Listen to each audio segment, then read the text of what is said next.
2월 4일 화요일 매일 성경 묵상을 시작합니다. 오늘 함께 나눌 말씀은 여호수아 22장 10절에서 20절입니다. 여호수아 22장 10절에서 20절 말씀을 제가 봉독합니다. 르우벤 자손과 갓 자손과 므낫세 반지파가 가나안 땅 요단 언덕가에 이르자 거기서 요단가에 제단을 쌓았는데 보기에 큰 제단이었더라. 이스라엘 자손이 들은즉 이르기를 르우벤 자손과 갓 자손과 므낫세 반지파가 가나안 땅의 맨 앞쪽 요단 언덕과 이스라엘 자손에게 속한 쪽에 제단을 쌓았다는지라.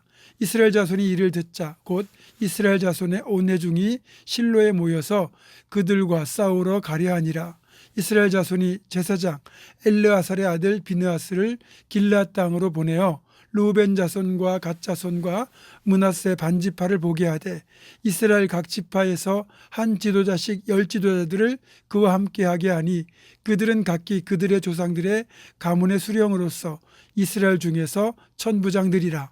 그들이 길앗 땅에 이르러 르우벤 자손과 갓 자손과 므낫세 반지파에게 나아가서 그들에게 말하여 이르되 여호와의 온 회중이 말하기를 너희가 어찌하여 이스라엘 하나님께 범죄하여 오늘 여호와를 따르는 데서 돌아서서 너희를 위하여 제단을 쌓아 너희가 오늘 여호와께 거역하고자 하느냐.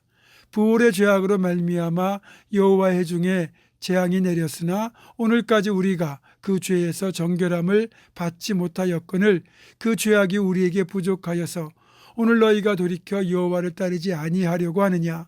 너희가 오늘 여호와를 배역하면 내일은 그가 이스라엘 온 회중에게 진노하시리라. 그런데 너희의 소유지가 만일 깨끗하지 아니하거든 여호와의 성막이 있는 여호와의 소유지로 건너와 우리 중에서 소유지를 나누어 가질 것이니라. 오직 우리 하나님 여호와의 제단 외에 다른 제단을 쌓음으로 여호와를 거역하지 말며 우리에게도 거역하지 말라. 세라의 아들 아간이 온전히 바친 물건에 대하여 범죄함으로 이스라엘 온 회중의 진노가 임하지 아니하였느냐. 그의 죄악으로 멸망한 자가 그 한 사람만이 아니었느니라 아니라. 아멘. 오늘 본문에 보면 가나안 땅 정복이 끝난 뒤 드디어 요단 동편에서 땅을 분배받은 두 지파 반이 자신들의 거주지로 돌아갈 때 생긴 해프닝이 나오고 있습니다. 원래 르우벤 갓 지파와 므낫세 절반 지파는 요단 동편에 위치한 땅 그쪽에서 이미 정복했던 바산과 헤스본 족속의 땅을 분배받습니다. 이들 지파에게는 가축이 워낙 많다 보니 초지가 풍성한 땅을 보고는 그 땅을 차지하고 싶었던 욕심에 그 땅을 먼저 요구하여 허락을 받았고 거기에 성을 쌓고 집을 짓고 처자와 가축을 입주시켜 어느 정도 안전을 확보한 뒤에 모든 성인 남자들이 가나안 땅 정복이 끝날 때까지 동족들과 동행하며 전쟁의 선봉에서 싸우기로 약속을 하죠. 그리고 몇 년에 걸친 정복 전쟁 기간 동안 이들은 신실하게 자신들의 약속을 지켜서 열심히 싸웠습니다. 드디어 전쟁이 끝이 나고 다른 9지파에 대한 토지의 분배가 끝나게 되었고 이제 요단을 건너 자신들의 땅으로 돌아가게 됩니다. 그런데 이들이 요단강을 건너가자마자 가장 먼저 한 일이 무엇인가 하면 바로 요단 언덕가에 누가 보더라도 잘 보일 정도로 큰 제단을 쌓은 겁니다. 이것을 본 나머지 9지파가 난리가 납니다. 아무래도 저것들이 하나님을 거역하고 우상을 위한 제단을 쌓았는가 보다 이렇게 생각을 한 거죠. 그래서 이들이 완전 무장을 하고 전쟁을 치를 각오로 대표들을 먼저 두 지파 절반을 찾아가게 합니다. 그리고 그 자리에서 이렇게 말하죠. 너희가 부올의 죄악으로 인한 하나님의 징계를 기억하지 못하느냐. 또 아간 한 사람의 범죄로 수많은 사람들이 고통당한 것을 잊었느냐. 쉽게 말하면 왜 너희들이 마음대로 제단을 쌓아서 하나님을 거역하려고 하느냐라는 것이었습니다. 하나님을 예배하는 제단은 유일하게 실로에만 있어야 됩니다. 그런데 요단 동편 언덕에 큰 제단을 쌓았으니 당연히 문제가 있는 거죠. 그러면서 9지파가 언급한 사례가 바로 부올의 사건입니다.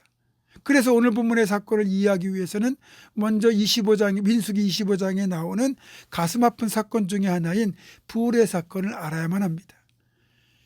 제가 전에도 말씀드렸는데요. 이 점술사 발람의 관계에 따라서 모압 여인들이 자신들의 신에게 제사하는 그 제사에 이스라엘 남자들을 초청하여 함께 제사의식을 진행합니다. 그리고 이들의 제사의식은 마지막에 우상신전에 있는 여자들, 사제라고 말하는 여자 창기들과 그 제사에 참여한 남자들이 성행위를 하는 음행으로 이어집니다. 결국 수많은 이스라엘 남자들이 바알보올의 우상 제사 후에 이어지는 음행까지 참여해서 우상 숭배와 음행의 죄를 짓는 것으로 이어졌고, 하나님께서 이것 때문에 진노하셔서 이스라엘 백성들을 전염병으로 치신 결과 무려 24,000명이 죽는 끔찍한 징계를 받게 됩니다. 사실 음행도 문제지만 더 심각한 건 음행 직전에 바알보올이라고 하는 우상을 섬기는 제사에 이스라엘 남자들이 참여했다는 거예요. 시내산에서 십계명을 받고 거기에 분명히 우상을 만들지도 말고 섬기지도 말라는 엄중한 경고가 있었음에도 불구하고 이들은 얼마 못 가서 또 이런 엄청난 죄악을 저질렀던 겁니다. 또 아간은 어떻습니까? 여리고를 정복할 때 거기에서 탈취하는 모든 것은 다 하나님께 바치고 절대로 개인적으로 자기를 위하여 취하지 말라고 엄히 경고하셨음에도 불구하고 아간은 아무도 모르게 금덩이와 은, 좋은 외투를 취해서 자기 장막 밑에 몰래 감춥니다. 정말 아무도 몰랐던 완전 범죄였는데 우리 하나님은 아셨고, 그 결과 아간의 범죄가 이스라엘 공동체 전체의 죄악이 되어 이어진 아이성과의 싸움에서 이스라엘 군대가 아이성 군대에 패배하고 많은 사상자를 내는 뼈아픈 아픔을 겪어야만 했습니다. 그러니까 지금 9지파가 걱정하는 것은 이와 비슷한 일이 벌어질 것에 대한 두려움이라는 겁니다. 만약에 요단 동편에 있는 2지파 절반이 다른 제단을 만들어 놓고 거기서 하나님 대신에 다른 우상을 숭배하여 하나님의 진노를 사게 될 경우 자칫 2지파 절반이 그 땅에서 진멸될지도 모르는 것이고, 또 이것이 이스라엘 공동체 전체에 어떤 악영향을 끼칠지 모르는 일입니다. 지금 나머지 9지파 절반은 이런 사태를 염려하고 있는 거예요. 물론 이런 염려는 나름 선하고 거룩한 염려라고 할 수 있죠.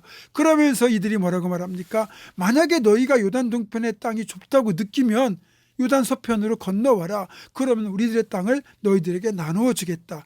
그러니 제발 우리 하나님 여호와를 거역하지 말자. 이렇게 말한 거예요.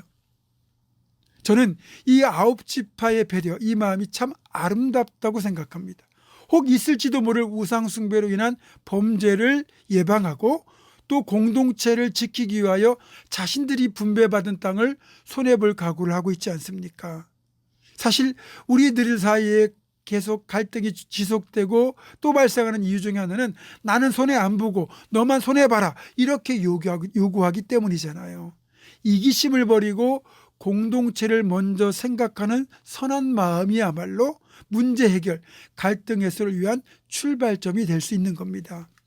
오늘 9지파 절반이 보여준 이런 아름다운 제안, 아름다운 모습, 이것이 공동체를 생각하는 선한 모습이고요. 그런 자세로 앞으로도 서로를 생각하며 섬기며 살아가는 우리가 될 수 있기를 주님의 이름으로 축원합니다. 기도하겠습니다. 하나님, 신실하게 약속을 지켜 가나안 정복 전쟁에 선봉에 섰던 2지파 절반, 그리고 그들이 그렇게 요단 동편에 제단을 쌓았을 때 그것이 하나님께 범죄가 되고 공동체 위협이 될까 하여 정말 자신들의 땅을 다시 나눠주겠다는 제안을 하면서까지 그들을 지키고자 했던 이 9지파 절반의 선한 모습을 우리가 본받게 하시고, 내가 조금 손해보더라도 공동체를 살리는 선택을 했던 이들처럼 우리도 서로가 서로를 배려하며 내 자신이 좀 손해를 보더라도 공동체를 세워가겠다는 거룩한 모습이 우리 가운데 넘쳐날 수 있도록 주님 도와주시옵소서. 그런 2025년도 우리 보문중앙교회 공동체가 되기를 간절히 소망하옵고 예수님의 이름으로 기도하오며, 이제는 우리 주 예수 그리스도의 은혜와 하나님의 사랑과 성령의 교통하심이 선한 마음으로 공동체를 세우기 위하여 손해를 결단했던 9지파 절반의 그 모습을 본받아 우리도 공동체를 세워가는 일에 내 자신을 온전히 드리기로 결단하는 사랑하는 모든 성도들, 이들의 삶과 가정과 생업과 앞날과 우리 교회 위에 지금부터 영원토록 함께 하시옵기를 간절히 축원하옵나이다. 아멘.